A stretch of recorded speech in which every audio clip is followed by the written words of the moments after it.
This Good Morning Northwest morning sprint is brought to you by Bill's Heating and Air Conditioning.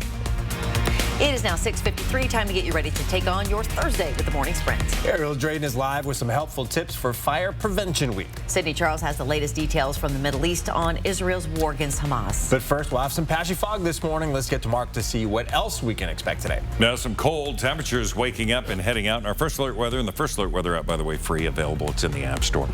Deer Park, 34 degrees, 35 into Cheney and heading into the West Plains. Dense fog there. We see that on Highway 2, 395 and 2 north as well. So these are the areas where we're seeing some dense fog. We just really want you to allow for more time on your commute. Our day today, well, we're going to burn off this fog by mid to late morning in some areas, but we'll have some sunshine. High today, 59 degrees. This morning, day 6 of Israel's war with the Palestinian militant group Hamas. People in Gaza are scrambling for cover from the airstrikes fired from Israel. The number of dead on both sides rising to at least 2,300, including at least 25 Americans. U.S. Secretary of State Antony Blinken arrived in Tel Aviv this morning and gave a joint briefing with Israel's Prime Minister. Blinken condemned Hamas's attacks and said the U.S. will never falter from its support for Israel. Now, this comes as the Israel Defense Forces have announced this morning that it has launched an extensive attack on many centers of Hamas in the Gaza Strip. ABC is on the ground covering the latest developments on Blinken's arrival. Coming up next on Good Morning America.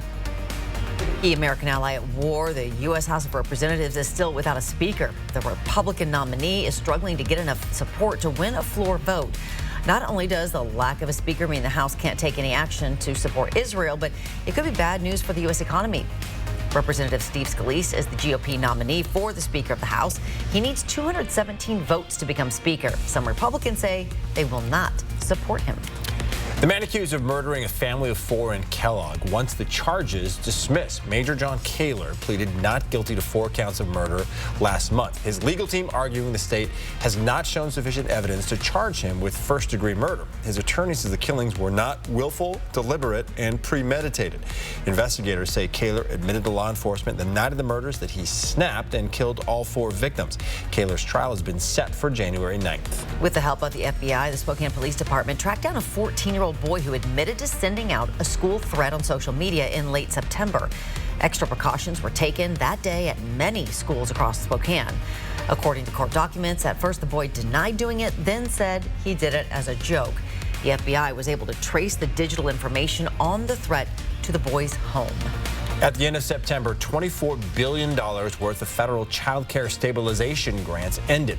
This loss threatens to close child care centers, increase the cost of the ones that are left, and even causes more issues for parents.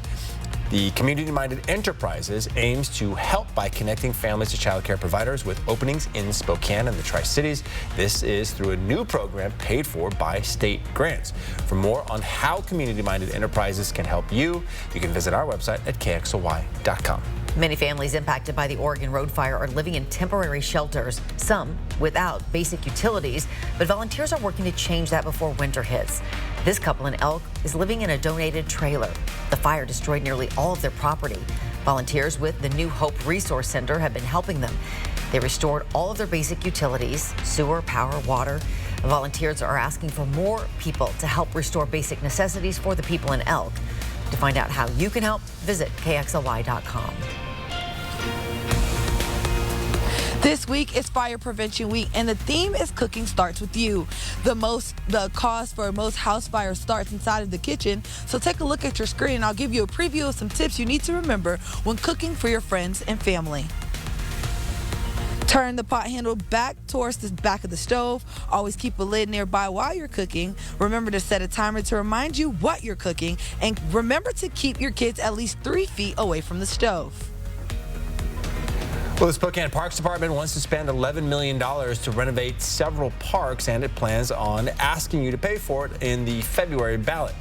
Interim City Administrator Garrett Jones says it's been 15 years since the last master plan for the parks. He says it's time to give the parks a makeover with everything from new play equipment to new restrooms. The Park Board will review the plan, then the City Council will decide on the levy funding in November. Someone in Southern California has won the second largest jackpot in U.S. history. The ticket was sold at a liquor store in Frazier Park, about an hour north of L.A.